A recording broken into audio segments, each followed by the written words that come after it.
قال يا قوم أرأيتم إن كنت على بينة من ربي ورزقني منه رزقا حسنا يا أيها الذين آمنوا اتقوا الله حق تقاته ولا تموتن إلا وأنتم مسلمون يا أيها الناس اتقوا ربكم الذي خلقكم من نفس واحدة وخلق منها زوجها وبث منهما رجالا كثيرا ونساء واتقوا الله الذي تساءلون به والأرحام إن الله كان عليكم رقيبا يا أيها الذين آمنوا اتقوا الله وقولوا قولا سديدا يصلح لكم أعمالكم ويغفر لكم ذنوبكم ومن يطع الله ورسوله فقد فاز فوزا عظيما.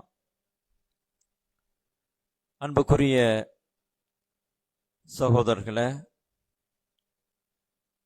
அல்லாஹுடைய கிருபையால் சிறப்புக்குரிய ஃபஜ்ர் தொழுகையை நிறைவேற்றிவிட்டு அல்லாஹுடைய மார்க்கத்தை அறிந்து கொள்ளக்கூடிய ஒரு சபையில் நாம் எல்லாம் பங்கெடுத்து கொண்டிருக்கிறோம். இந்த நல்ல வாய்ப்பை நமக்கெல்லாம் தந்ததற்காக வல்ல அல்லாஹுக்கு நன்றி செலுத்திக் கொள்வோம். அல்ஹம்துலில்லாஹ். அன்புக்குரியவர்களே, சிறப்புக்குரிய ரமதான் மாதம் நம்மை நெருங்கி வருகிறது. ரமதான் என்பது அதிகமாக நன்மைகளை சம்பாதித்துக் கொள்வதற்கான ஒரு சீசன். அல்லாஹு தாலா தன்னுடைய அடியார்கள் வருஷத்தின் எல்லா காலமும் அதிகமான அமல்களிலே ஈடுபட்டு அதிகமான நன்மைகளை அடைந்து கொள்வது என்பது இயலாத காரியம் என்பதனால் சில குறிப்பிட்ட காலகட்டங்களை அல்லாஹு தாலா நன்மைகள் அதிகமாக செய்து ஆர்வத்தோடு நன்மைகளை செய்து அல்லாஹ்விடத்தில மறுமையுடைய நன்மைகளை அதிகமாக அடைவதற்கான ஒரு வாய்ப்பை ஏற்படுத்தி வைத்திருக்கிறான். அப்படி ஏற்படுத்தி வைத்திருக்கக்கூடிய அந்த காலகட்டங்களிலே ஒன்றாகத்தான் இந்த ரமதான் இருக்கிறது. அதுபோல துல்ஹஜ் மாசத்துடைய 10 நாட்கள் இருக்கிறது. இப்படி சிறப்பான அமல்கள் செய்வதற்கென்று சில குறிப்பிட்ட காலகட்டங்களை அல்லாஹு தாலா நமக்கு ஏற்படுத்தி தந்திருப்பதன் மூலமாக அந்த காலகட்டங்களிலே ஆர்வத்தோடு நாம் நன்மையான காரியங்களை சம்பாதித்துக் கொள்வதற்கான ஒரு வாய்ப்பு ஏற்படுகிறது. அன்புக்குரியவர்களே, ரமதான் நம்மை நெருங்கி வருகிறது. அதில் இஸ்லாத்துடைய 4வது கடமையாகிய நோன்பு கடமையை நாம் நிறைவேற்ற வேண்டியது இருக்கிறது. ரமதான் வருவதற்கு முன்னேயே அதற்கான ஆயத்தங்களை நாம் செய்து கொள்ள வேண்டும். அதாவது நோன்பு வைப்பதற்கான அந்த ரமலான் காலத்தில் என்ன விதமான சாப்பாடுகளை செய்யணும் அப்படிங்கிறது மாதிரியான அந்த மாதிரியான ஆயத்தங்களை நான் சொல்லலை. ரமதான் வருகிறது என்று சொன்னால் அதிலே நாம் நோன்பை தாண்டி அதிகமான அமல்களும் செய்ய வேண்டியது இருக்கிறது, செய்ய வேண்டும். அதற்கான வழிகாட்டுதல் குர்ஆனிலும் ஹதீஸிலும் நமக்கு சொல்லித்தரப்பட்டிருக்கிறது. அந்த அடிப்படையில் ரமதானை நாம் ஆர்வத்தோடு எதிர்நோக்க வேண்டும். ரமதான் வந்துவிட்டால் நாம் உற்சாகத்தோடும் ஆர்வத்தோடும் நல்ல அமல்களிலே ஈடுபட வேண்டும். இங்கே நோன்புடைய சட்டங்கள் அப்படின்ட்டு தலைப்பு கொடுத்திருக்கிறாங்க. நோன்புடைய சட்டங்களை நாம் தெரிந்து கொள்ள வேண்டும். முக்கியமாக அதுக்கு முன்னாடி சுருக்கமாக இந்த ரமதான் மாசத்துடைய சிறப்பு, அதனால் நமக்கு கிடைக்கக்கூடிய அதிகப்படியான பலன்கள், இதை பற்றி சுருக்கமாக நம்ம தெரிஞ்சுக்கிறோம். ரமதான் இருக்கிறதே, இந்த ரமதான் மாதத்தை நாம் அடைவதே நமக்கு பெரிய சிறப்பாக இருக்கிறது, பெரிய வாய்ப்பாக இருக்கிறது. ரமதான் மாதத்தை அடைவதே, ரமதான் மாசத்துல நோன்பு வைக்கிறதுங்கிறது ஒண்ணு, ரமலான் மாசத்தை அடைவது என்பதே ஒரு பெரிய சிறப்புக்குரிய ஒரு விஷயமாக இருக்குது. நம்ம பார்த்தோம் சொன்னா ஹதீஸ்கள்ல வருது, தல்ஹா பின் உபைதுல்லா ரலியல்லாஹு அன்ஹு இவங்க அறிவிக்கக்கூடிய ஒரு செய்தி என்னன்னு சொன்னா, மதீனாவுக்கு அருகாமையில் இருக்கக்கூடிய பலி அப்படிங்கிற ஒரு கூட்டத்தார், அந்த கூட்டத்தார்ல இருந்து 2 பேர் இஸ்லாத்தை ஏற்று மதீனாவிலேயே குடியேறாங்க முஹாஜிர்களாக. இப்படி 2 பேர் ஒரே நேரத்தில் இஸ்லாத்தை தழுவி ரசூலுல்லாவோடு இருக்க வேண்டும், ஹிஜ்ரத் செய்து மதீனாவுக்கு வர வேண்டும் என்ற அந்த நல்ல நோக்கத்தில் மதீனாவிலே தங்கியிருந்து அவர்கள் ரசூலுல்லாவுடைய தோழமையோடு பயணித்துக் கொண்டிருக்கிறார்கள். இந்த கட்டத்தில் ஒரு போர் வருது. அதுல ஜிஹாதில் 2 பேருமே கலந்துக்கிறாங்க. அதுல ஒருத்தர் கொல்லப்பட்டுறார், ஷஹீதாக ஆகிறார். அதுக்கப்புறம் கிட்டத்தட்ட 1 வருஷம் கழிச்சு இன்னொருத்தர் அவரோட வந்தார் இல்லையா, அவரு சாதாரணமாக மௌத்தாயிடுறார். 1 வருஷம் கழிச்சு சாதாரணமாக மௌத்தாயிடுறார். இப்போ இந்த செய்தியை சொல்லக்கூடிய தல்ஹா பின் உபைதுல்லா ரலியல்லாஹு அன்ஹு சொல்றாங்க, நான் கனவுல அவங்க 2 பேரையும் பார்த்தேன், நானும் நிக்கிறேன், அதாவது மறுமை நாள்ல நிக்கிறோம் நாங்கள்லாம். அப்படி நிக்கும்போது நான் பார்க்கிறேன், அவங்க 2 பேர் இருக்காங்க. அதுல 2 பேர்ல யாரு பின்னாடி சாதாரணமாக மரணம் அடைந்தாரோ அவரை முதல்ல கூப்பிடுறாங்க. சொர்க்கம் இருக்குது, சொர்க்கத்துக்கு வரக்கூடியவங்களாம் வாங்க ஒருத்தராக கூப்பிடும்போது, யாரு 2வதாக சாதாரண மரணம் அடைஞ்சார்ல மதீனாவில் சும்மா இருக்கும்போது, அவரை கூப்பிடுறாங்க முதலாவதாக. அவர் சொர்க்கத்துக்கு போயிடுறார். அடுத்து கொஞ்ச நேரம் கழிச்சு தான் யாரை கூப்பிடுறாங்கன்னு சொன்னா, ஷஹீத் ஆனாரோ இல்லையா 1 வருஷத்துக்கு முன்னாடி, அவரை கூப்பிடுறாங்க. அப்புறம் இந்த செய்தியை அறிவிக்கக்கூடிய தல்ஹா ரலியல்லாஹு பார்த்து சொல்றாங்களாம், உங்களுக்குரிய நேரம் வரல, உங்களை பின்னாடி போகலாம் அப்படின்னு சொல்றாங்களாம். இப்படி ஒரு கனவை கண்டு முடிச்சு ஆச்சரியப்பட்டு தங்களுடைய தோழர்கள்ட்ட எல்லாம் இந்த தல்ஹா ரலியல்லாஹு சொல்றாங்க.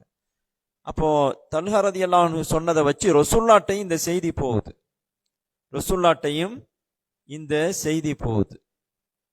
எல்லாரும் ஆச்சரியப்படுறாங்க. ஏன்னா ஷஹீதாவுனவர் அவர் தானே முதல்ல அழைக்கப்படணும், இவர் சாதாரணமாக தானே மௌத்தா போனாரு, 2வது மௌத்தா போனவர், அவரை ஏன் முதல்ல அழைச்சாங்க எப்படி அப்படிங்கிறது தான் பேசு பொருளா இருக்குது. அப்போ ரசூலுல்லா இவங்கெல்லாம் மக்கள் இந்த விதத்துல ஆச்சரியப்படுறாங்க அப்படிங்கிறத தெரிஞ்சுக்கிட்டதுக்கு அப்புறம் மக்கள்கிட்டயே கேள்வி கேட்டு அவங்க இந்த காரணத்தை சொல்றாங்க, ஷஹீத் ஆனவர் தானே முதல்ல அழைக்கப்பட்டிருக்கேன் அப்படின்னு சொல்லிட்டு. நீங்க எப்படி இந்த ரசூலுல்லா கேட்கிறாங்க சஹாபாக்கள்கிட்ட, எப்படி ஆச்சரியப்படுறீங்க? இந்த நபர் 2வதாக சாதாரணமாக மௌத்தா போன நபர் 1 வருஷம் வாழ்ந்திருக்கிறார் இல்லையா, 1 வருஷம் வாழ்ந்திருக்கிறார் கூடுதலாக. அதிலே ரமதான் வந்திருக்கிறது இல்லையா, அந்த 1 வருஷத்துல ரமதான்ல நோன்பு நோட்டுறதும் சரி, அந்த 1 வருஷத்துல எவ்வளவோ தொழுகைகள் தொழுதிருப்பார் இல்லையா, இதுவெல்லாம் அவரை முன்னாடி அழைக்கப்பட வச்சிருச்சு அப்படின்னு சொல்லிட்டு ரசூலுல்லாஹி ஸல்லல்லாஹு அலைஹி வஸல்லம் சொல்றாங்க. ரசூலுல்லாஹி ஸல்லல்லாஹு அலைஹி வஸல்லம் சொல்லக்கூடிய ஏன் அவர், அதாவது ஷஹீதானவருக்கு தான் முக்கியத்துவம் கொடுக்கப்படுது, மிகப்பெரிய சிறப்பு இருக்குங்கிறது எல்லாரும் தெரிஞ்ச விஷயம். ஏன் அவரை கூப்பிடப்படாமல் இந்த சாதாரணமாக மௌத்தா போன அவருடைய நண்பர் கூப்பிடப்பட்டார், முதலாவதாக முன்னால் அழைக்கப்படுறார் சொர்க்கத்துக்கு அப்படின்னு சொன்னா, இதுதான் காரணம் சொல்றாங்க. அந்த காரணத்தை சொல்லும் போதே ரசூலுல்லாஹ் சொல்றாரு, ரமலான் 1 வருஷம் வாழ்ந்திருக்காரு இல்லையா, ரமதான் வந்தது அல்லவா, அதையும் ஒரு முக்கிய காரணமா சொல்றாங்க. அதை தாண்டி அந்த 1 வருஷத்துல அவர் எவ்வளவோ நல்லமல்கள், குறிப்பாக தொழுகையை ரசூலுல்லாஹ் சொல்லி காட்டுறாங்க, எத்தனையோ சஜிதாக்கள் செஞ்சிருப்பார் இல்லையா அப்படின்னு சொல்றாங்க. அப்ப என்ன தெரியுது, ரமதானை அடைவது என்பது நாம் அதிகப்படியான நன்மைகளை சம்பாதித்துக் கொள்வதற்கான ஒரு வாய்ப்பு அப்படிங்கிறத அல்லாஹ்வுடைய தூதர் ஸல்லல்லாஹு அலைஹி வஸல்லம் அவர்கள் நமக்கு இந்த செய்தி மூலமாக சொல்றத நம்ம பார்க்கிறோம். அது மாதிரி ரமதான் சொல்லும் போதே நிறைய செய்திகள் இருக்குது. அதுல முக்கியமான சில விஷயங்களை மாத்திரம் நாம ஒரு நினைவூட்டலுக்காக இந்த சமயத்துல நான் சொல்லிக்கிறேன். ரசூலுல்லாஹி ஸல்லல்லாஹு அலைஹி வஸல்லம் ரமதான் வர்றதுக்கு முன்னாடியே ஒரு சந்தோஷ செய்தியை சொல்கிற விதத்தில மக்களுக்கு ரமதான் வருகையை பற்றி ஆர்வமூட்டுகிற விதத்தில பேசுறாங்க. பல ஹதீஸ்கள் இந்த மாதிரி செய்தியை சொல்லுது. அப்படி சொல்ற நேரத்தில் ரசூலுல்லாஹி ஸல்லல்லாஹு அலைஹி வஸல்லம் எப்படி சொல்றாங்கன்னு சொன்னா, இதா கானத்து அவ்வளவு லைலத்தி மின் ஷஹரி ரமதான் சுஃபிதத்தி ஷயாத்தீனு வ மரதத்துல் ஜின்னி வ குல்லிக்கத் அப்வாபுன் நாரி ஃபலம் யுஃப்தஹ் மின்ஹா பாபுன் வ ஃபுத்திஹத் அப்வாபுல் ஜன்னத்தி ஃபலம் யுகுலக் மின்ஹா பாபுன். ரசூலுல்லாஹி ஸல்லல்லாஹு அலைஹி வஸல்லம் அவங்க இந்த ஹதீஸ்ல என்ன சொல்றாங்கன்னு சொன்னா, ரமதானுடைய முதல் இரவு வந்துவிட்டால் ஷைத்தான்கள் எல்லாம் விலங்கிடப்படுகிறார்கள். அதுபோல ஜின்களில முரண்டு பிடிக்கக்கூடிய மோசமான ஜின்களும் விலங்கு போடப்படுகிறார்கள். அது மாத்திரமல்ல, நரகத்துடைய வாசல்கள் பூட்டப்படுகின்றன. அந்த மாதத்தில நரகத்துடைய எந்த வாசலும் திறக்கப்படுவதில்லை. அதே போல சொர்க்கத்துடைய வாசல்கள் திறந்து வைக்கப்படுகின்றன. அந்த மாதத்தில எந்த சொர்க்கத்துடைய வாசலும் திறக்கப்படுவதில்லை, மூடப்படுவதில்லை அப்படின்னு சொல்லிட்டு ரசூலுல்லாஹ் சொல்றாங்க. பாருங்க, ரமதான் வந்துவிட்டால் இந்த விஷயம் எல்லாம் நடக்குது. இது நமக்கு மறைமுகமான விஷயம். வானலோகத்துல சொர்க்கம் நரகம் இருக்குது, படைக்கப்பட்டு தான் இருக்குது. அதுல என்ன நடக்குதுங்கிறது நமக்கு தெரியாது, மறைமுகமான விஷயம். அந்த மறைமுகமான விஷயத்துல வித்தியாசமாக என்ன நடக்குது, ரமதான் வந்து விட்டால் இப்படி ஒரு காரியம் நடக்குது அப்படிங்கிறது அல்லாஹ்வுடைய தூதர் ஸல்லல்லாஹு அலைஹி வஸல்லம் அவர்கள் அல்லாஹ்வுடைய அறிவிப்பின் மூலமாக நமக்கு சொல்லி தர்றாங்க. ஏன் சொல்லி தர்றாங்க? ரமதான் மாசம் வருதுன்னு சொன்னா அதுக்குண்டு அந்த மாசத்துக்குண்டு இவ்வளவு பெரிய சிறப்பு இருக்கிறது, எந்த மாசத்துக்கும் இல்லைன்னு தானே அர்த்தம். ரமதான் வந்து விட்டால் ஷைத்தான்கள் விலங்கிடப்படுகிறார்கள். அப்போ இது ஒரு தனிச்சிறப்பாக இருக்குது. முக்கியமாக அதுல நரகத்துடைய வாசல்கள் அடைக்கப்படுகிறது, சொர்க்கத்துடைய வாசல்கள் எல்லாம் திறந்து வைக்கப்படுகிறதுன்னு சொல்றாங்க. இப்ப இதுல இருந்து என்ன தெரியும் சொன்னா, ரமதான் அல்லாத மற்ற மாசங்கள்ல 11 மாசமும் நரகத்துடைய வாசல்கள் திறந்து வைக்கப்பட்டிருக்கு, சொர்க்கத்துடைய வாசல்கள் மூடி வைக்கப்பட்டிருக்கு. 11 மாசமும் ரமதான்ல தான் சொர்க்கத்துடைய வாசல்கள் திறக்கப்படுது. அந்த ரமதான் முடிஞ்ச உடனே மறுபடி மூடப்படுது. அப்போ சொர்க்கம்ங்கிறது நல்லடியார்கள் வேண்டக்கூடிய, அதற்குத்தான் போகணும் அப்படின்னு சொல்லிட்டு ஆர்வப்படக்கூடிய ஒரு இடம். அப்போ அந்த இடம் ரமதான்ல திறந்து வைக்கப்படுது. ரமதான்ல அதிகமான அமல்கள் செய்யறதுக்கான ஆர்வத்தை ரசூலுல்லாஹ் நமக்கு ஊட்டி இருக்கிறாங்க.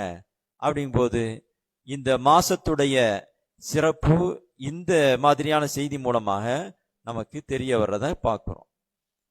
அது மாதிரி இந்த மாதம் அல்லாஹ்விடத்தில நாம் மீள்வதற்கு, நாம் தவறு செய்யக்கூடியவர்களாக இருந்தால், குற்றம் குறைகள் செய்யக்கூடியவர்களாக இருந்தால், நம்மள்கிட்ட தவறான பழக்க வழக்கங்கள் இருக்குன்னு சொன்னா அதை திருத்தி கொண்டு அதிலிருந்து பாவ மன்னிப்பு கேட்டு அல்லாஹ்ட்ட மீளக்கூடிய ஒரு வாய்ப்பை தரக்கூடிய மாதமாகவும் இருக்குது.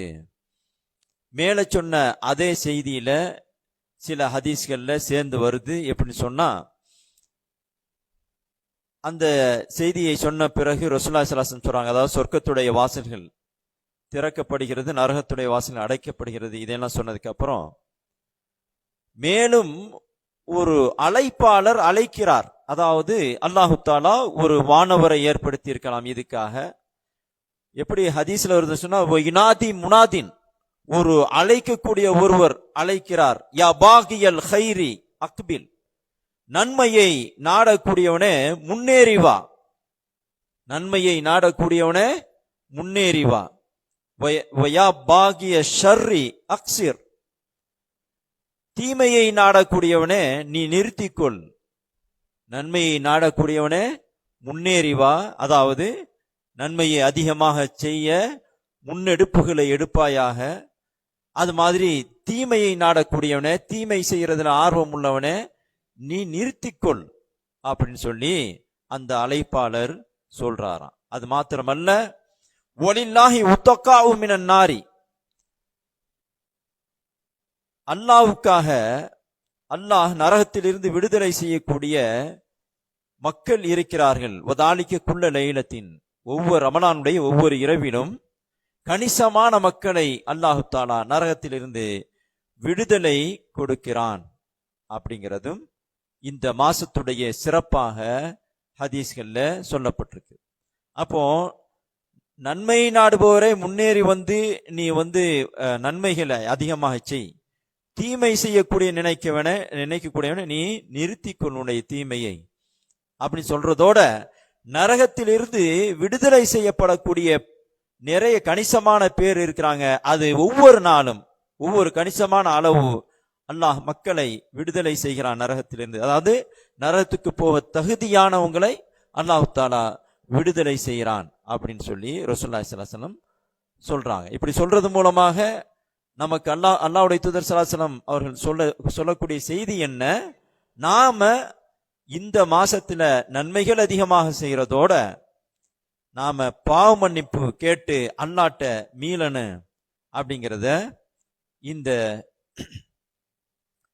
செய்திகள் மூலமாக அல்லாஹ்வுடைய தூதர் ஸல்லல்லாஹு அலைஹி வஸல்லம் அவங்க சொல்றாங்க. அது மாத்திரமில்லாமல் இந்த மாசத்துல நமக்கு கடமையாக்கப்பட்டிருக்கக்கூடிய நோன்புடைய சிறப்பை பத்தி பார்த்தோம் சொன்னா அது நிறைய சிறப்புகள் இருக்குது. சுருக்கமாக சொல்றதுன்னு சொன்னா, நோன்புங்கிறது அல்லாஹ்வுடைய நம்ம பசியோடும் தாகத்தோடும் இருப்பதன் மூலமாக, ஆசைகளை அடக்கி இருப்பதன் மூலமாக அல்லாஹ்விடத்தில மறுமை நன்மை அடைகிறோம் என்பதை தாண்டி இந்த நோன்பு மூலமாக நமக்கு நம்முடைய மனதை பக்குவப்படுத்திக் கொள்ள முடிகிறது. நம்மை நாம் கட்டுப்படுத்திக் கொள்வதற்கான, நம்முடைய உணர்வுகளை கோபதாபங்களை கட்டுப்படுத்திக் கொள்வதற்கான ஒரு தன்மையை நம்மால் பெற முடிகிறது அப்படிங்கிறதும் இயற்கையான ஒன்றாக இருக்கிறது. ஹதீஸிலும் அல்லாஹ்வுடைய தூதர் ஸல்லல்லாஹு அலைஹி வஸல்லம் இதை சொல்லி காட்டுறாங்க. அல்லாஹ்வுடைய தூதர் ஸல்லல்லாஹு அலைஹி வஸல்லம் அவர்கள் வாலிப வயது வந்துவிட்டால், திருமணத்திற்கான தகுதி வந்துவிட்டால் திருமணம் செய்து கொள்ள வேண்டும் என்பதை சொல்கிறார்கள். யா மாஷர ஷபாப் மனிஸ்ததா மின்குமுல் பாஅத்த ஃபல்யதஸவஜ், வாலிப கூட்டத்தினரே உங்களில் யார் திருமணத்திற்கு சக்தி பெறுகிறாரோ, அதாவது எல்லா உடல் சக்தியும் சரி, பொருளாதார சக்தியும் சரி, இப்படியெல்லாம் சக்தி பெறுகிறாரோ அவர் திருமணம் செய்து கொள்ளட்டும். இல்லம் யஸ்தத்தி, அவர் ஒருவர் சக்தி பெறவில்லை என்று சொன்னால் அலைஹி பிஸ்ஸௌமி, அவர் நோன்பு பிடிக்கட்டும் என்று சொன்னார்கள், நோன்பு வைக்கட்டும் என்று சொன்னார்கள். அதை சொன்னதோட அதுக்கான காரணத்தை சொல்றாங்க ரசூலுல்லாஹ். ஃபைன்னஹு லஹு விஜா, அது அவரை கட்டுப்படுத்தக்கூடியதாக இருக்கும், அவரை பாதுகாக்கக்கூடியதாக இருக்கும் என்று அல்லாஹ்வுடைய தூதர் ஸல்லல்லாஹு அலைஹி வஸல்லம் சொல்றாங்க. அப்போ நோன்புங்கிறது நாம பசி தாகத்தோட இருந்து ஒரு வணக்கமாக நாம செய்யறோம். அதன் மூலமாக அல்லாஹ்விடத்தில மறுமையுடைய அருளை அடைகிறோம், நன்மைகளை அடைகிறோம், அதன் காரணமாக சொர்க்கத்தை அடைகிறோம். அதை தாண்டி இந்த உலகத்தில நாம பக்குவப்பட்டவர்களாக, எந்த நிலையிலும் அதிகப்படியான உணர்ச்சி வசப்படாமல் நிதானத்தோடு நடந்து கொள்ளக்கூடியவங்களாக நம்மளால ஆக முடியும். அப்படிங்கிறது நோன்பு நமக்கு தரக்கூடிய ஒரு பயிற்சியாக இருக்குது. இதை அல்லாஹ்வுடைய தூதர் ஸல்லல்லாஹு அலைஹி வஸல்லம் சொல்றாங்க. நடைமுறையும் அதுதான். நாம நோன்பு இருக்கும்போது நம்முடைய அந்த பசி தாகத்தை நாம ஒரு பொருட்டாக எடுத்துக்கொள்ளாமல் அதை சாதாரணமாக நாம கடந்து போறோம். ஒரு நாள் முழுவதும் எதுவும் சாப்பிடாமல் குடிக்காமல் நாம பொறுமையாக நிதானமாக இருக்கிறோம் அல்லாஹ்வுக்காக. அப்படி இருக்கிற அந்த தன்மை மூலமாக நமக்கு மற்ற சமயங்களிலும் அந்த பக்குவம் வந்துருது, நிதானம் வந்துருது. அப்படிங்கிறது தான் இங்கே நோன்புடைய சிறப்பாக இருக்குது. அது மாத்திரமில்லாம நோன்புடைய சிறப்பு நாம பார்க்கும்போது அல்லாஹ்வுடைய தூதர் ஸல்லல்லாஹு அலைஹி வஸல்லம் அவர்கள் நோன்பை பற்றி சொல்லும் பொழுது சொன்னாங்க, நோன்பும் குர்ஆனும் அஸ்ஸியாமு வல் குர்ஆனு, நோன்பும் குர்ஆனும் யஸ்ஃபஆனி லில் அப்தி யௌமல் கியாமா, அடியானுக்கு மறுமையிலே சிபாரிசு செய்கின்றன. நோன்பும் குர்ஆனும், நாம வைக்கக்கூடிய நோன்புக்கு அல்லாஹு தாலா அதுக்குன்னு ஒரு வடிவம் கொடுப்பான். நாம குர்ஆனை ஓதுறோம், குர்ஆனுக்குன்னு அல்லாஹு தாலா அந்த மறுமை நாள்ல ஒரு வடிவம் கொடுப்பான். நாம நல்ல நிய்யத்தோட அல்லாஹ்விடத்துல கூலியை எதிர்பார்த்து நாம ஆர்வத்தோட ஓதினோம் அப்படின்னு சொன்னா, குர்ஆனை ஓதினோம்னு சொன்னா, அது மாதிரி அதே ஆர்வத்தோடு நாம நோன்பு வச்சோம்னு சொன்னா, அந்த ஒரு வடிவம் கொடுக்கப்படுது இல்லையா, அந்த நோன்பும் அந்த குர்ஆனும் நமக்காக அல்லாஹ்விடத்திலே சிபாரிசு செய்யும். எப்படி சிபாரிசு செய்யுமா? நோன்பு அல்லாஹ்ட்ட சொல்லுமா, யா அல்லாஹ், இந்த மனிதருடைய ஆசா பாசங்களிலிருந்து நான் தடுத்தேன். பகலில அவர் உணவு உண்ண விடாமல் அவரை நான் தடுத்தேன். அதனால் இவரை சொர்க்கத்திற்கு அனுப்பு, இவருடைய பாவங்களை மன்னிப்பாயாகன்னு சொல்லிட்டு நோன்பு நமக்காக சிபாரிசு செய்யும். அது மாதிரி குர்ஆனும் சிபாரிசு செய்யுமா. நாம இரவுகள்ல விழித்திருந்து குர்ஆன் ஓதுகிறோம் என்று சொன்னால், அல்லாஹ்வுடைய தூதர் ஸல்லல்லாஹு அலைஹி வஸல்லம் சொல்றாங்க, அந்த குர்ஆனுக்கென்று ஒரு தோற்றம் கொடுக்கப்பட்டு அந்த குர்ஆன் அதை ஓதிய மக்களுக்காக சிபாரிசு செய்யுமா. எப்படி சிபாரிசு செய்யுமா? யா அல்லாஹ், இவரை இரவில் தூங்க விடாமல் நான் தடுத்து கொண்டிருந்தேன். அதாவது என்னைய ஓதுறதுக்காக இந்த நபர் விழித்திருந்தார், தூங்க வேண்டிய நேரத்தில் தூங்காமல் விழித்திருந்து ஓதினார். அதனால இவருடைய பாவங்களை மன்னிப்பாயாக, இவருக்கு சொர்க்கத்தை கொடுப்பாயாக அப்படின்னு சொல்லிட்டு குர்ஆன் சிபாரிசு செய்யும், நோன்பும் சிபாரிசு செய்யும் சொல்லிட்டு அல்லாஹ்வுடைய தூதர் ஸல்லல்லாஹு அலைஹி வஸல்லம் அவங்க சொல்றாங்க. அது மாத்திரமல்ல, நோன்புடைய சிறப்புன்னு பார்த்தோம் சொன்னா, முக்கியமாக அல்லாஹு தாலா எனக்குரியது அப்படின்னு சொல்லக்கூடிய ஒரு இபாதத்தாக இருக்குது. எல்லா இபாதத்தையுமே அல்லாஹ்வுக்காகத்தான் செய்யறோம். ஆனாலும் கூட தனிச்சிறப்புவான வார்த்தையை போட்டு அல்லாஹு தாலா நோன்ப சிறப்பிச்சு சொல்றான். எப்படி வருதுன்னு சொன்னா, ஒரு ஹதீஸ், அதாவது ஹதீஸுல் குதுசி. ஹதீஸ் குதுசிங்கிறது அல்லாஹ்வுடைய தூதர் ஸல்லல்லாஹு அலைஹி வஸல்லம் அவர்கள் அல்லாஹ் சொல்வதாக சொல்வார்கள். அதான் ஹதீஸ் குதுசிங்கிறது. இந்த ஹதீஸ் குதுசிகள்ல ஒண்ணு எப்படி வருதுன்னு சொன்னா, அல்லாஹ் தஆலா சொல்றானா, குல்லு அமல் இப்னி ஆதம லஹு இல்ல சியாம, ஆதமுடைய மகன் செய்யக்கூடிய எல்லா அமலுமே, எல்லா நற்செயலுமே அவனுக்கு உரியது நோன்பை தவிர என்று சொல்லிவிட்டு அல்லாஹ் தஆலா சொல்றான், ஃபஇன்னஹு லீ, இந்த நோன்பு மாத்திரம் எனக்கு உரியதாகும், வ அன அஜிஸி பிஹி, நானே அதற்கு கூலி கொடுப்பேன் என்று அல்லாஹ் தஆலா சொல்றான். எல்லாத்துக்குமே அல்லாஹ், எல்லா நன்மைக்குமே எல்லா இபாதத்துக்குமே அல்லாஹ் தான் கூலி கொடுக்க போறான். அப்படி இருக்கும் பொழுது ஏன் அல்லாஹ் தஆலா நோன்ப மாத்திரம் ஃபஇன்னஹு லீ, அது எனக்குரியது, நானே அதற்கு கூலி கொடுப்பேன் அப்படின்னு சொல்றான்னு சொன்னா, அல்லாஹ் தஆலா அதுக்கான காரணத்தை சொல்றான், என்னுடைய அடியான் அவனுடைய உணவை எனக்காக தவிர்த்து கொண்டான், அவன் குடிக்கக்கூடிய பானத்தை எனக்காக தவிர்த்து கொண்டான், அவனுடைய ஆசையை எனக்காக தவிர்த்து கொண்டான், அதனால் நானே அவனுக்கு கூலி கொடுப்பேன் என்று அழுத்தம் திருத்தமாக சொல்கிறான்.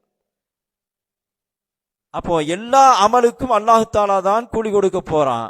ஆனா நோன்பை பத்தி மாத்திரம் அல்லாஹ் தஆலா சிறப்பிச்சு சொல்றதுக்கான காரணம், அல்லாஹ்வுக்காக என்று, அதாவது தூய்மையாக அவனுக்கு மட்டுமே என்று செய்யக்கூடிய ஒரு இபாதத்தாக, அமலாக இந்த நோன்பு இருக்கிறத நாம பார்க்கிறோம். ஏன்னா ஒருத்தர் நோன்பு வச்சிருக்கிறாருன்னு சொன்னா, அவரு எவ்வளவோ சமயங்கள்ல தனிமையில இருப்பாரு. தனிமையில இருக்கும்போது எதையாவது சாப்பிட்டாரா குடிச்சாராங்கிறது யாருக்கும் தெரியாது, அல்லாஹ்வை தவிர.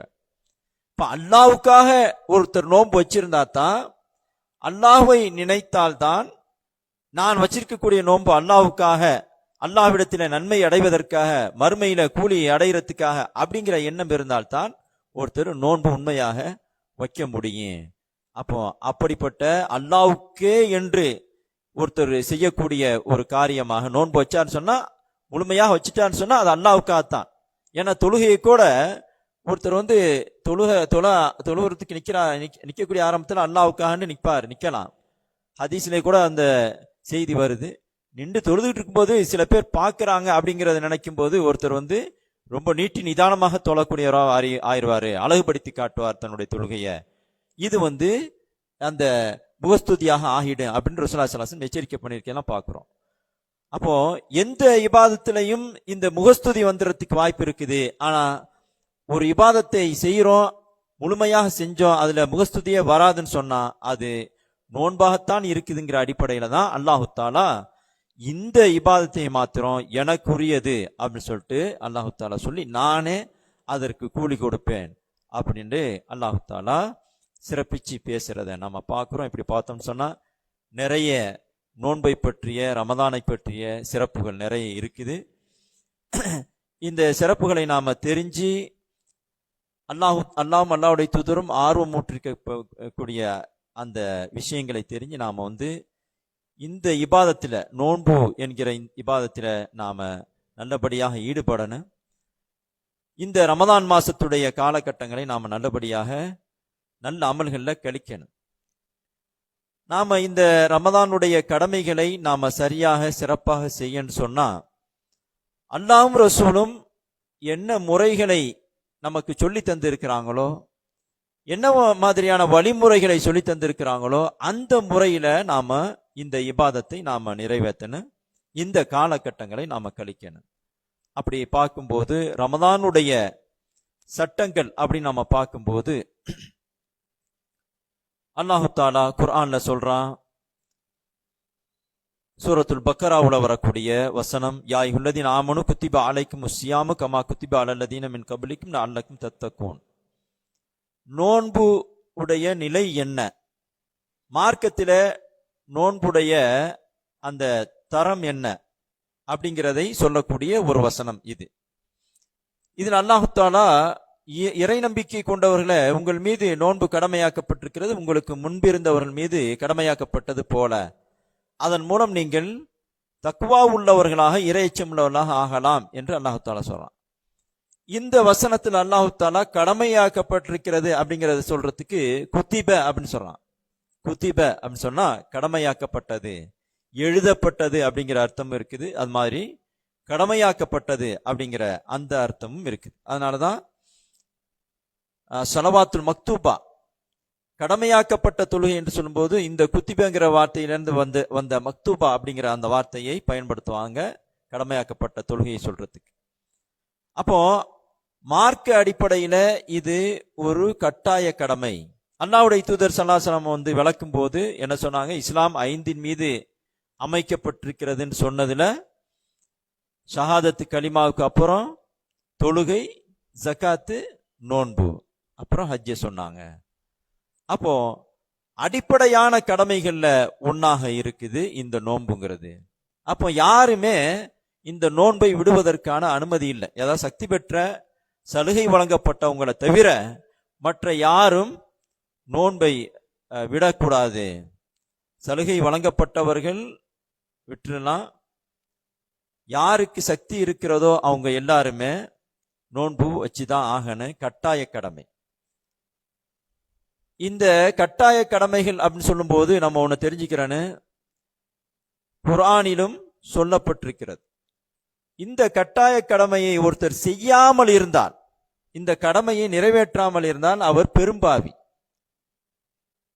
தொழுகை, ஜக்காத்து, நோன்பு, ஹஜ்ஜி, இது 4 கட்டாய கடமைகளாக இருக்குது. சொல்லப்போனா தொழுகை விரத குஃபுருண்டே சொல்லப்பட்டிருக்குது, நிராகரிப்புண்டே சொல்லப்பட்டிருக்குது. அது எந்த விதமான நிராகரிப்புங்கிறது அது தனி விளக்கம். அறிஞர்கள் மார்க்கத்தை விட்டு வெளியே போகக்கூடிய நிராகரிப்புன்னு சொல்லக்கூடிய அறிஞர்களும் இருக்கிறாங்க, இல்ல இது சிறிய நிராகரிப்புன்னு சொல்லக்கூடிய அறிஞர்களும் இருக்கிறாங்க.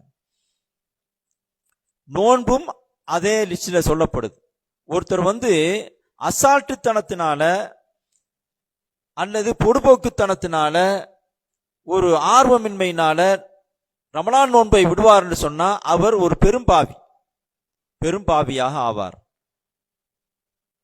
அதே நேரத்தில் ஒருத்தர் நோன்பையே மறுத்தார்னு சொன்னா, நோன்பு ஒரு கடமை இல்லை அப்படின்னு சொல்லி மறுத்தாருன்னு சொன்னா அவரு இஸ்லாத்தை விட்டு வெளியே போனவராக ஆவாரு.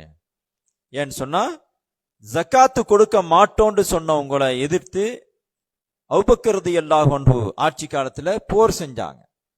போர் செஞ்சு அந்த எதிரிகள்ல பல பேர் கொல்லப்பட்டாங்க. அதாவது முஸ்லிமாக இருந்துட்டு ரசூலுல்லாஹ் காலத்துல இஸ்லாத்தை ஏற்று ஜக்காத்து கடமையெல்லாம் செஞ்சுக்கிட்டு இருந்த ஆட்கள் அபூபக்கர் ரலியல்லாஹு அன்ஹு ஆட்சிக்கு வந்த கொஞ்ச நாள்ல என்ன பண்ணாங்கன்னா, ஈமான் பலவீனத்தினால நாங்க ஜக்காத்து கொடுக்க மாட்டோம்னு சொன்னாங்க. வேற எந்த கடமையும் மறுக்கல, தொழுகையோ நோன்பையோ ஹஜ்ஜையோ அல்லது மற்ற இஸ்லாத்துடைய எந்த அம்சத்தையும் மறுக்கல. எதை மட்டும் மறுத்தாங்க? ஜக்காத்து கொடுக்க மாட்டோம்னு சொன்னாங்க. உடனே அபூபக்கர் சித்திக் ரலியல்லாஹு அன்ஹு போர் அறிவிப்பு பண்ணி போர் நடத்தினாங்க. அவங்கள அந்த ஜக்காத் கொடுக்க மாட்டோம்னு சொன்னவங்கள பல பேர் கொல்லப்பட்டாங்க, பல பேர் சிறைப்பிடிக்கப்பட்டாங்க. அவங்க தோத்து போனனால அவங்க திருந்தி மீண்டும் இஸ்லாத்துக்கு வந்தாங்க.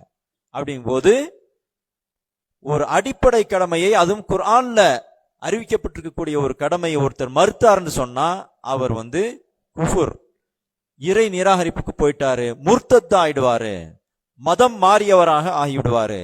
இது இதுல இருந்து புரியக்கூடிய ஒரு செய்தியாக இருக்கு.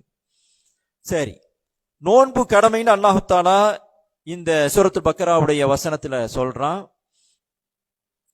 நோன்பு கடமை ஆவதற்கான கண்டிஷன்கள் என்ன?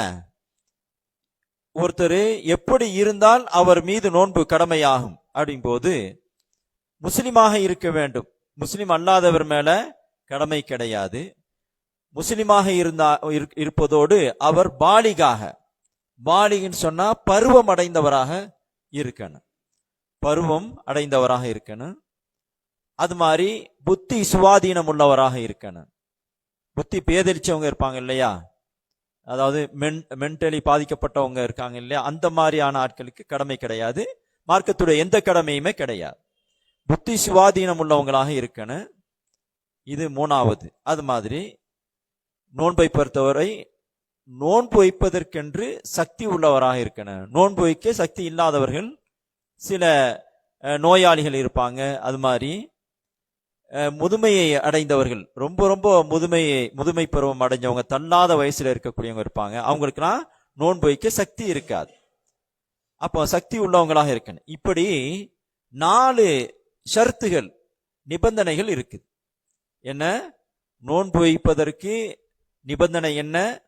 முஸ்லீமாக இருக்க வேண்டும். முஸ்லீம் அல்லாதவர்கிட்ட முஸ்லீம் இல்லாத ஒருத்தர் நோன்பு வச்சாருன்னு சொன்னா அவங்க விரும்பினா வைக்கலாம், ஆனா வச்சா அதுக்கான நன்மை கிடைக்குமான்னு சொன்னா கிடைக்காது. ஏன் கிடைக்காது? முஸ்லீம் அல்லாதவர் ஆமா, கலிமாவை சொல்லி அல்லாஹ் ரசூலை ஏத்துக்கிறேன், இஸ்லாத்துடைய அடிப்படை ஏத்துக்கிறேன்னு. கலிமா சொல்லாதவர் அவர் எவ்வளவு ஆர்வமா தொழுதாலும் சரி, அல்லது நோன்பு வச்சாலும் சரி, அல்லது எவ்வளவு நன்மைகள் செய்தாலும் அது அல்லாஹ்விடத்திலே ஏற்றுக்கொள்ளப்படாது. இது குர்ஆன்லையும் ஹதீஸ்லையும் சொல்லி இருக்கக்கூடிய விஷயம். ஆக இந்த 4 கண்டிஷனும் இருக்கிற நிலையில இருந்தா ஒருத்தர் அவரு நோன்பு வச்சுதான் ஆகணும்.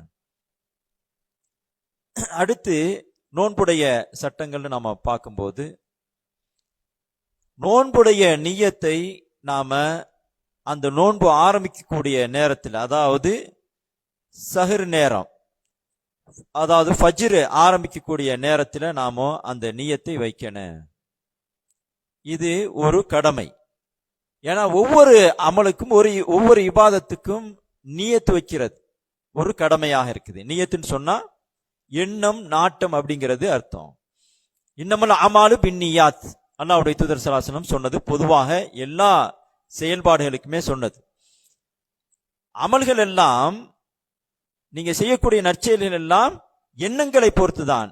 எந்த எண்ணத்துல செய்றீங்களோ அதை பொறுத்துதான் கூலி கிடைக்கும். இப்போ தொழுகையே உயர்வான வணக்கமாக இருந்தாலும் தொழுக விருப்பம் இல்லை, ஆனா இங்க இருக்கக்கூடிய எல்லாருமே தொழ போறாங்க, நம்ம போகாட்டி ஏதாவது தப்பா நினைச்சுக்கிறவங்க அப்படிங்கிற ஒரு எண்ணத்துல ஒருத்தர் அவங்களோட தொழுகையாளி கூட எந்திரிச்சு தொழுகிறாருன்னு சொன்னா அதுக்கு என்ன இருக்காது? நன்மை இருக்காது. அவருக்கு தொழனுங்கிறது, அல்லாஹ்வுடைய கடமை நிறைவேற்றணுங்கிற அந்த எண்ணம், அந்த நியத் இருக்கணும், அந்த நாட்டம் இருக்கணும். அப்போ அதுதான் நியத்துன்னு சொல்றது. அந்த நியத்து நம்ம நோன்பு வைக்கிறதுக்கு அந்த வைக்கக்கூடிய நேரத்துல சஹர் சாப்பிட்றோம்னு சொன்னா அந்த எண்ணத்தோட நாம அந்த அந்த காரியத்தை செய்யறோம்னு சொன்னா அதுவே நியத்தாக ஆகிடும். அந்த எண்ணமே இல்லாமல் போனாதான் அந்த நோன்பு நோன்பாக ஆகாது. ஏன்னு சொன்னா அல்லாஹ்வுடைய தூதர் ஸல்லல்லாஹு அலைஹி வஸல்லம் அவங்க எல்லா அமலுக்கும் நியத்து அவசியம்ங்கிறத சொல்லி இருக்கிறாங்க. இதுல ஹதீஸ்கள்ல வருது, ஒருத்தர் நோன்பு வைக்கிறாருன்னு சொன்னா அவர் இரவு பகுதியிலேயே, அதாவது அந்த சஹர் நேரம், ஃபஜ்ர் ஆரம்பிக்கக்கூடிய நேரம், அந்த நேரத்திலேயே அவரு நியத்து வச்சு ஆகணும் அப்படிங்கிற அந்த ஒரு கடமையையும் ஹதீஸ்ல சொல்லப்பட்டிருக்கு. அந்த அடிப்படையில நாம அந்த சமயத்துல அந்த நோன்பு வைக்கக்கூடிய நேரத்துல நாம நியத்து வச்சுக்கிறோம். எப்படி சில சமயங்கள்ல நாம அத உதாரணத்துக்கு சில சமயங்கள்ல ஃபஜ்ர் வந்த பிறகு கூட முழிச்சிடலாம். அப்போ நியத்து வைக்காததாக தான் ஆகும். ஆனா என்னன்னு சொன்னா நாம மாசத்துடைய ஆரம்பத்திலேயே எல்லா நோன்பையும் வைக்கிறதாக நியத்து வச்சுட்டோம்னு சொன்னா அந்த நாட்டம் இருக்கத்தானே செய்யும் எல்லாட்டையும். இப்ப அந்த நாட்டம் இருக்குதுன்னு சொன்னா நாம தவறுதலாக இந்த மாதிரி ஃபஜ்ர் நேரம் வந்த பிறகுதான் முழிக்கிறோம். ஒரு ரமலானுடைய ஒரு நாள்ல ஃபஜ்ர் நேரம் வந்துருச்சு, பாங்கு சொல்லியாச்சு, தொழுகை நேரம் ஆயிடுச்சு, அப்பதான் முழிக்கிறோம் சொன்னா நம்ம எதுவுமே சாப்பிடக்கூடாது. ஆனா நோன்பாக தொடரலாம். ஏன்னா நம்ம ஆரம்பத்திலேயே நியத்து வச்சுட்டோம். ஆரம்ப நாள்லயே நாம ரமலானுடைய நோன்புகளை முழுமையாக வைக்கணுங்கிற அந்த நியத்து வச்சிருந்தோம்னு சொன்னா அந்த சமயத்துல வைக்கலையே அப்படிங்கிற அது ஒரு குறையாக ஆகாது. இத நாம நல்லா மனசுல பதிவு பண்ணிக்கிறேன்.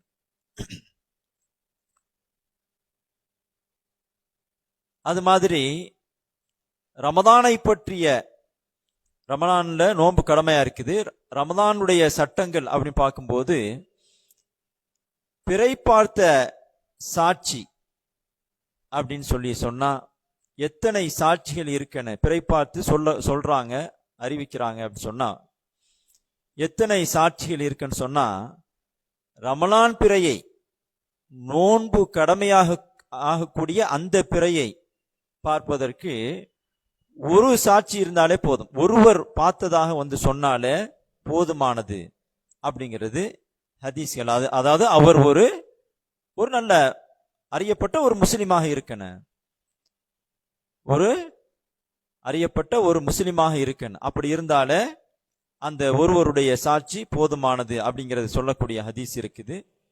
இப்னு உமர் ரலியல்லாஹு அன்ஹு சொல்றாங்க, அந்த ஷாபானுடைய கடைசி நாள், அதாவது 29வது நாள், 30ஆக இருந்தால் அவங்க பிறை தேடி இருக்க மாட்டாங்க. 29வது நாள் முடிஞ்ச நேரத்துல மக்கள் எல்லாம் பிறையை தேடினாங்க. அப்படி இருக்கும்போது நானும் பிறையை தேடி பார்த்தேன், என்னுடைய பார்வைக்கு பட்டுச்சு. நான் உடனே ரசூலுல்லாஹ்ட்ட அல்லாஹ்வுடைய தூதரே நான் பிறையை பார்த்தேன்னு சொன்னேன். ரசூலுல்லாஹி ஸல்லல்லாஹு அலைஹி வஸல்லம் அவங்களும் நோன்பு வச்சதோட மக்களுக்கும் அப்பவே நோன்பு வைக்கணும்னு சொல்லிட்டு கட்டளை போட்டாங்க அப்படிங்கிற அந்த செய்தி ஹதீஸ் கிதாபுகள்ல பதிவு செய்யப்பட்டிருக்குது. ஆக ரமதான் நோன்பு பார்க்கப்பட்டதாக ஒரு குற்றம் குறைகள் பெரும்பாவி இல்லை அப்படிங்கிற அளவுக்கு இருக்கக்கூடிய ஒரு முஸ்லிம் பார்த்துட்டு சொன்னாலே ஒரு ஆளாக இருந்தாலும் அதை ஏத்துக்கிறேன். அதே நேரத்துல ரமலான் நோன்பு முடியுது இல்லையா, 29ஓட முடியுதுன்னு சொன்னா அந்த முடிஞ்சத 29வது நாள் முடிஞ்ச உடனேயே நான் பிறை பார்த்தேன், அதாவது ஷவ்வாலுடைய பிறையை பார்த்தேன், பெருநாளுடைய பிறையை பார்த்தேன் ஒருத்தர் மாத்திரம் சொன்னா அது ஏற்றுக்கொள்ளப்படாது, இருவர் சாட்சி இருக்கணும் அப்படிங்கிறது ஹதீஸ்கள் வாயிலாக வரக்கூடிய செய்தி. உலமாக்கள் எல்லாம் இந்த சட்டத்தை சொல்றாங்க.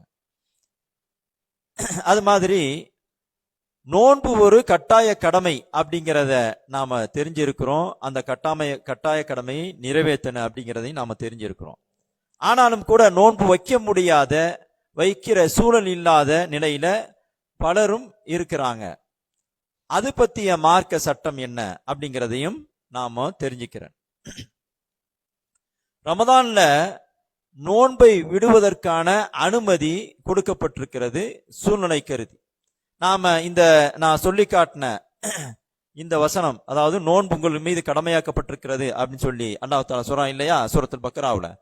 அதை தொடர்ந்து வரக்கூடிய வசனங்கள்ல 2 பேரை பற்றி சலுகை கொடுக்கிறான் அல்லாஹ் தஆலா. ஃபமன் ஷஹித மின்கும் ஷஹர ஃபல்யஸ்முஹு வமன் கான மரீதன் அவ் அலா ஸஃபரின் ஃபஇத்தத்து மின் அய்யாமின் உஹர்.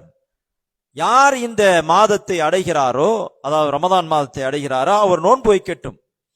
யார் நோயாளியாகவோ அல்லது பயணத்திலோ இருக்கிறாரோ, அவர் ரமலான் கழித்து மற்ற நாட்களிலே அவர் விட்ட நோன்புகளை எண்ணி நோற்கட்டும் அப்படின்னு சொல்லிட்டு அல்லாஹ் தஆலா இந்த ரமலான் நோன்பை பற்றி பேசக்கூடிய அந்த வசனங்களுடைய தொடரில் அல்லாஹ் தஆலா சொல்லி காட்டுறான்.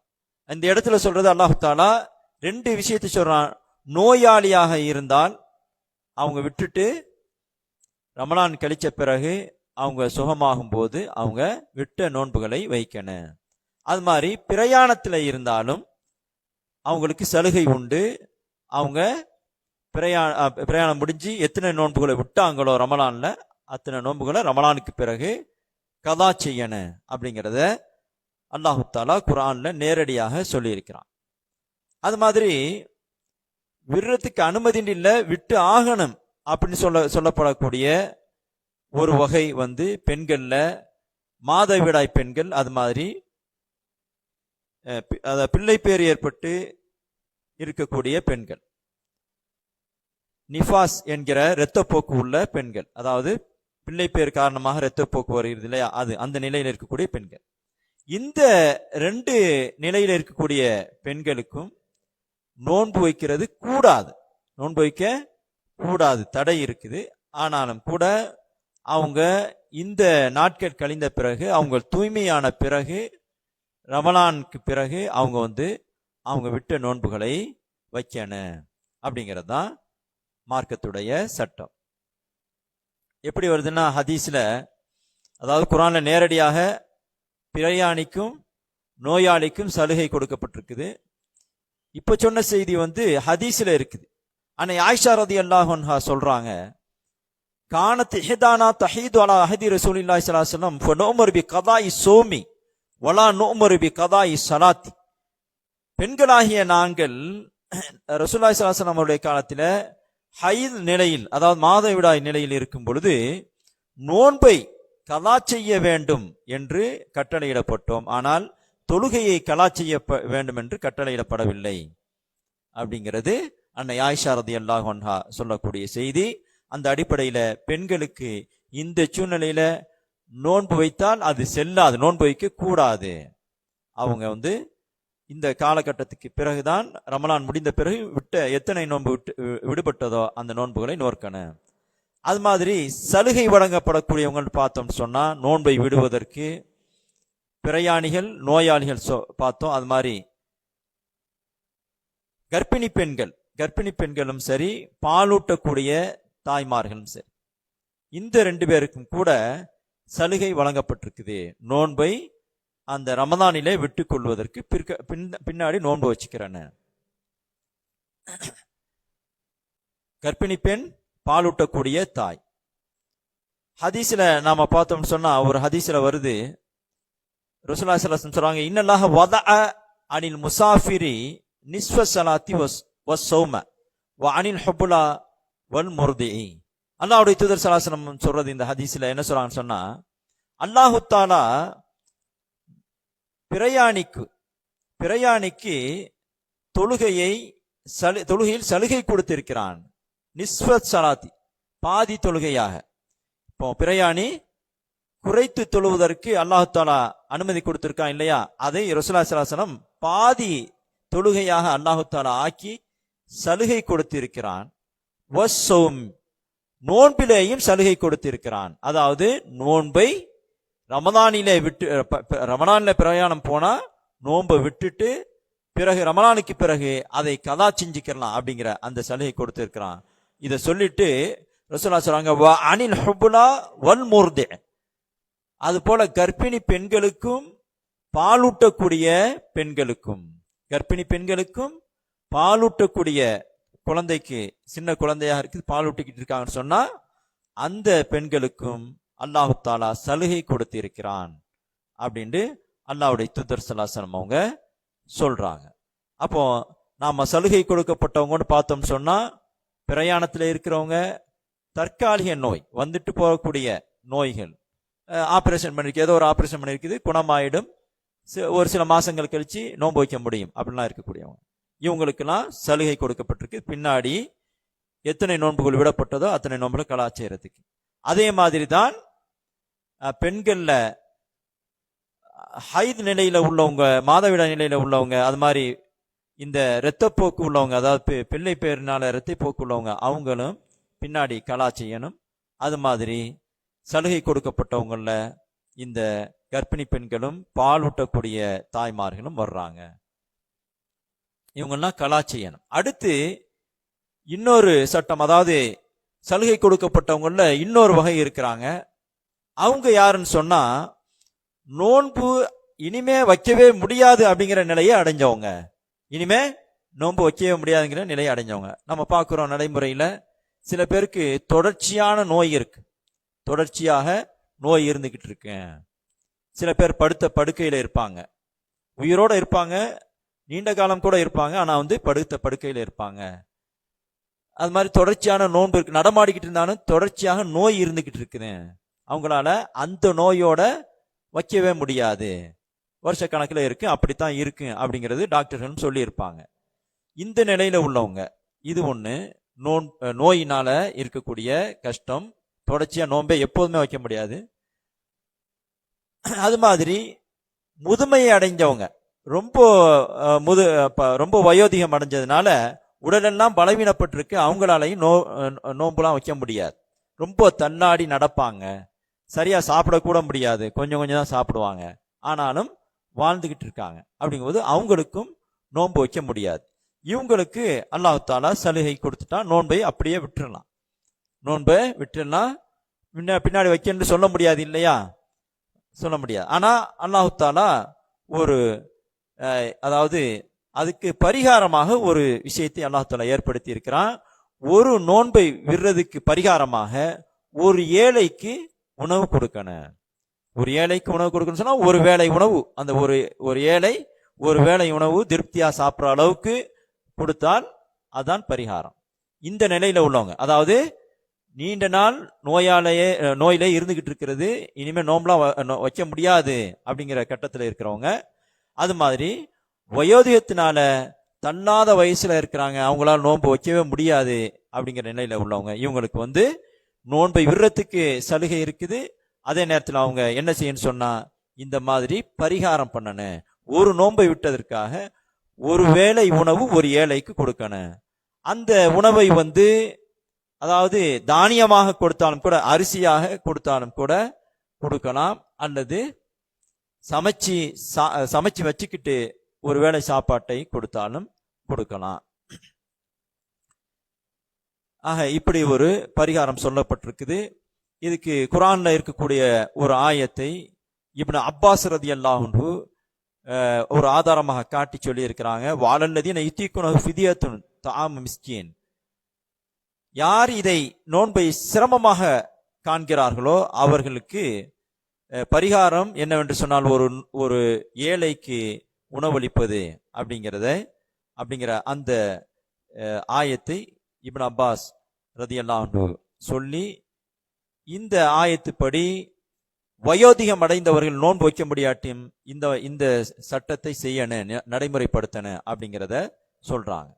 ஆக அறவே நோன்பு வைக்க முடியாதவங்க இந்த மாதிரி என்ன செய்யணும், ஒரு வேளை சாப்பாடு ஒரு ஏழைக்கு கொடுக்கணும், இதுதான் பரிகாரம். சரி, அதுவும் முடியாத அளவுக்கு அவங்கள்ட்ட வறுமை இருக்குன்னு சொன்னா அல்லாஹ் தஆலா மன்னிப்பான், சரிதானே? பரிகாரம் செய்யணும், பரிகாரம் கொடுக்கறதுக்கும் அந்த ஒரு ஏழைக்கு உணவு கொடுக்கிற அந்த வசதி வாய்ப்பும் இல்லாதவங்களாக இருக்கிறாங்க, ஆனா நோன்பு வைக்க முடியாம இருக்கிறாங்கன்னு சொன்னா இதுல அல்லாஹ் தஆலா நிர்பந்திக்க மாட்டான். லா யுகல்லிஃபுல்லாஹு நஃப்ஸன் இல்லா உஸாஹா, ஒரு ஆத்மாவை அதனுடைய சக்திக்கு மீறி அல்லாஹ் தஆலா நிர்பந்திப்பதில்லை அப்படிங்கிற அந்த கருத்து அடிப்படை, அந்த ஆயத்துடைய அடிப்படையில அவங்க மேல குற்றமாக ஆகாது.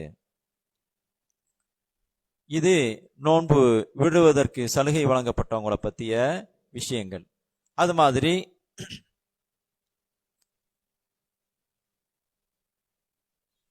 சஹருடைய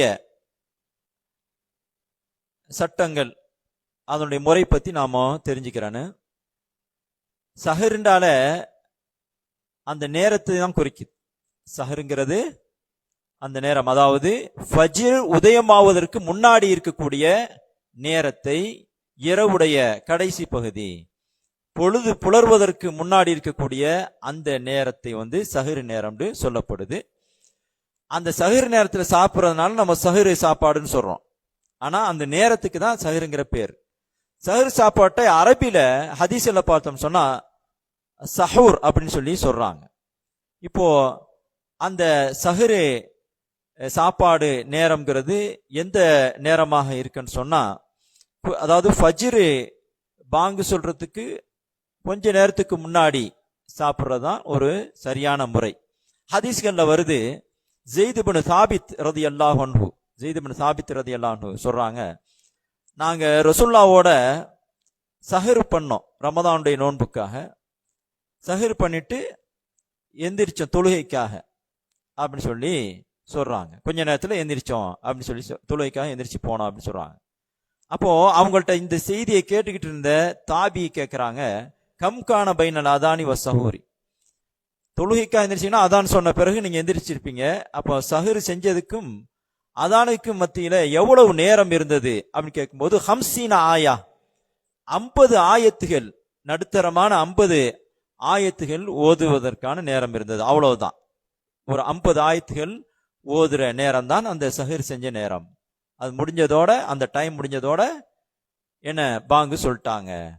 ஆக நாம அந்த ஃபஜ்ர் உதயமாகிற நேரம் வர்றதுக்கு கொஞ்சம் முன்னாடி நம்ம சஹரு செஞ்சு முடிச்சுக்கிறது சரியாக இருக்கு. பாங்கு சொல்றாங்களான்னு கேட்டு நம்ம நிறுத்துறது சரியான முறையல்ல. ஏன்னா இப்போ டைம் நல்லா தெரிஞ்சிருச்சு எல்லாருக்குமே, எத்தனை நிமிஷத்துல நமக்கு ஃபஜ்ர் உதயமாகிறதுங்கிறது நமக்கு தெள்ள தெளிவாக வந்துருச்சு. இப்போ 5:28 நிமிஷம் அப்படின்னு வச்சுக்கிட்டா ஃபஜ்ர் உதயம் அப்படிங்கிறது நமக்கு எல்லாம் இது எல்லாருக்குமே தெரிஞ்சிருது. பள்ளிவாசல்ல எழுதப்படுது, இது கார்டுகள் போட்டுறாங்க, தெரிஞ்சிருது. ஆனால் தெரிஞ்சதுனால நம்ம பாங்கு சொல்றாங்களா அப்படிங்கிறத நம்ம எதிர்பார்க்கிறது முறையல்ல. ஏன்னா சில சமயம் பாங்கு சொல்லக்கூடியவங்க ஏதோ ஒரு காரணத்தினால பிந்திரலாம், சரிதானே? நமக்கு இப்போ தெரிஞ்சுக்கிறதுக்கான வாய்ப்பு தெள்ள தெளிவாக வந்துருச்சு, நம்ம கைக்கு கிடைச்சிருச்சு. அதனால அதான் டைம் போது, ஏன் ஒரு மத்திய ஏதோ ஒரு கவனக்குறையினால அல்லது அவரே தூங்கிட்டனால 10 நிமிஷம் கழிச்சு பாங்கு சொல்ல வாய்ப்பு இருக்கு இல்லையா? இருக்கத்தானே செய்யுது தவறுதலாக. அப்போ பாங்கு சொல்லட்டும் அப்படின்னு சொல்லிட்டு நாம எதிர்பார்த்துக்கிட்டு சாப்பிட்டுக்கிட்டு பாங்கு சொல்ற வரை சாப்பிட்டுக்கிட்டு இருக்கிறது முறையல்ல. நாம சஹரை அதற்குரிய நேரம் எப்போ முடியுதுங்கிறது தெரிஞ்சதுனால நாம கரெக்டாக இருக்கணும். அது மாதிரி நோன்பு துறக்கிறதுடைய சட்டங்கள்ல நாம பார்க்கும்போது, நோன்பு துறக்கிறதுல ரசூலுல்லாஹி ஸல்லல்லாஹு அலைஹி வஸல்லம் முக்கியமாக எடுத்துக்கிட்டது இது பேரிச்சம்பழம் இல்லைண்டா தண்ணி, இதை வச்சு ரசூலுல்லாஹி ஸல்லல்லாஹு அலைஹி வஸல்லம் நோன்பு திறந்து இருக்கிறாங்க அப்படிங்கிறத நாம பார்க்குறோம். அது மாதிரி நோன்பு வச்சிருக்கக்கூடிய காலகட்டத்தில் நாம மறந்துட்டு சாப்பிட்டா குடிச்சிட்டா அது குற்றமாக ஆகாது. அல்லாஹு தாலா மறதியை மன்னிக்கிறதாக சொல்லியிருக்கிற அடிப்படையில் மறந்துட்ட விஷயங்களை அல்லாஹு தாலா மன்னிப்பான். அப்படிங்கிறதுனால அதாவது நம்ம நல்லா சாப்பிட்டா கூட அந்த நோன்பை தொடரலாம், மறந்துட்டு சாப்பிட்டு இருந்தா. ஆக இதுவெல்லாம் நோன்பு சம்பந்தமாக நாம தெரிஞ்சுக்கொள்ள வேண்டிய சட்டங்கள். அது மாதிரி ஒருத்தர் வேணுமுண்டே நோன்பு வச்சிருக்கிற ஒருத்தர் வேணுமுண்டே எந்த தகுந்த காரணம் இல்லாம நோன்பு விட்டாருன்னு சொன்னா அது ஒரு பெரிய பாவமாக ஆகும். அதாவது நோன்பு வச்சு இருக்கும்போது எந்த அவசியமான காரணம் இல்லாமல் அவர் தெரிஞ்சே நோன்பை விட்டாருன்னு சொன்னா அது ஒரு பெரிய பாவமாகும். அதுக்காக தௌபா செய்யணும்.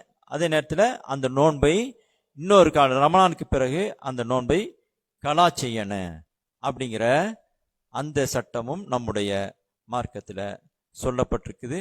நாம் இப்படி பார்க்கும்போது மார்க்கத்தில் ரமலானுடைய சட்டதிட்டங்களாக நிறைய விஷயங்கள் சொல்லப்பட்டிருக்குது. அதையெல்லாம் நாம் கூடுதலாக படித்து தெரிஞ்சுக்கிறேன்னு, எந்த காரியத்தை செஞ்சாலும் அல்லாஹ்வும் அல்லாஹ்வுடைய ரசூலும் நமக்கு சொல்லி தந்திருக்கக்கூடிய அந்த முறைகளை பேணி நாம் செய்யணும். முக்கியமாக நம்முடைய நியத்து நன்மையானதாக இருக்கணும். இந்த ரமலான் நோன்பு வச்சிருக்கும் போது வெறுமனே பசி தாகத்தோட இருக்கிறது மாத்திரம் இல்லாமல் நல்ல ஒழுக்கங்களையும் நல்ல பண்புகளையும் பேணணும்னு சொல்லிட்டு நம்முடைய மார்க்கத்தில் வழிகாட்டுதல் கொடுக்கப்பட்டிருக்கிறது. அந்த முறைகளை எல்லாம் நாம் பேணணும். அதாவது நாவை பேணுறது, அடுத்தவங்களுக்கு தொல்லை கொடுக்காமல் இருக்கிறது, இந்த மாதிரி விஷயங்களை எல்லாம் பேணணும். எல்லாம் அல்லாஹ் தஆலா வரக்கூடிய ரமதானில் நாம் அந்த மாதத்துடைய கடமையாகிய நோன்பை சிறப்பான முறையில் செய்வதற்கும் அல்லாஹ்விடத்தில் அவனுக்காக அதிகமான நன்மைகளை செஞ்சு இந்த ரமலான் மாதத்தில் அதிகமான நன்மைகளை அடைந்து நாளை மறுமையில் அதிகமான கூலிகளை பெற்று அவனுடைய சொர்க்கத்தை அடைவதற்கு அல்லாஹ் தஆலா நம் அனைவருக்கும் நல்லுதவி செய்வானாக. வாஹிர் தஅவானா அனில் ஹம்துலில்லாஹி ரப்பில் ஆலமீன். வஸ்ஸலாமு அலைக்கும் வரஹ்மத்துல்லாஹி வபரகாத்துஹு.